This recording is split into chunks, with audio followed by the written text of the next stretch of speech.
Magandang araw mga ka-Friendsbook kung saan man kayong sulok ng mundo. Luzon, Visayas at Mindanao o sa ibang mundo, ibang lupalok ng mundo. Ngayon ay maraming nagtatanong kung ano-ano ba talaga ang mga requirements pag nagpapakumpil ang isang Katoliko. Ang requirements po pag nagpapakumpil kayo ay pangunahing requirements, baptismal certificate na issue kung saan ka bininyagan, at yan yung isa sa mga requirements. Sa mga estudyante na nag-aaral na 12 years old, kasi ngayon ang requirements ay 12 years old pwede na makumpilan ang mga bata, di tulad sa unang panahon na katulad ko sabay yung binyag at kumpil. So ngayon ang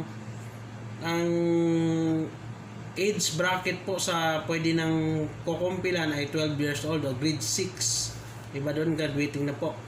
Ang requirements po nila ay baptismal certificate at saka first communion. Yung first communion po certificate ay ginagawa po yun ng grade 3 po yung mga bata. So yun yung mga requirements sa may magpapakumpil. Yung kung wala kang first communion, kailangan, ang pinaka-importante talaga yung baptismal certificate mo, ang isa sa requirements. Tapos ninong at ninang. Ngayon ang tanong, saan ba pwede magpakumpil? Lahat ng simbahan po pwede pong magdaraos ng kumpil.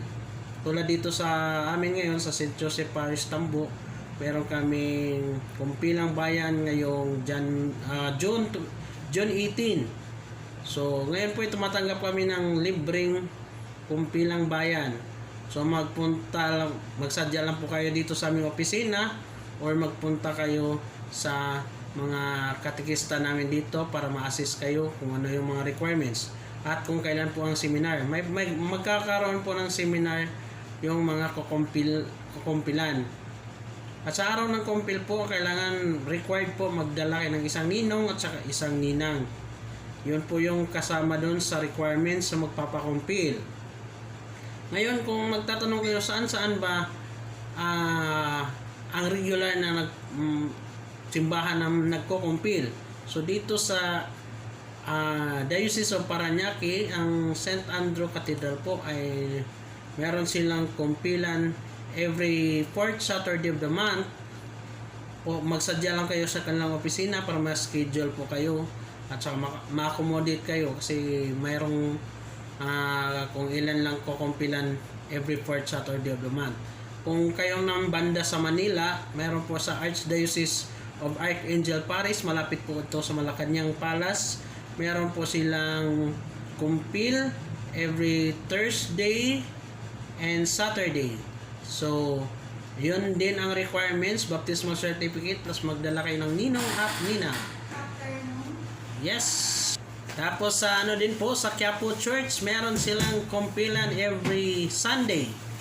Ang requirements din po, ganun din po, baptismal certificate at saka isang ninong at isang ninang. Magpunta ng maaga para sa mga gagawa ng requirements at para sa seminar. Hanggang dito na lang. Bye-bye! God bless all! Thank you!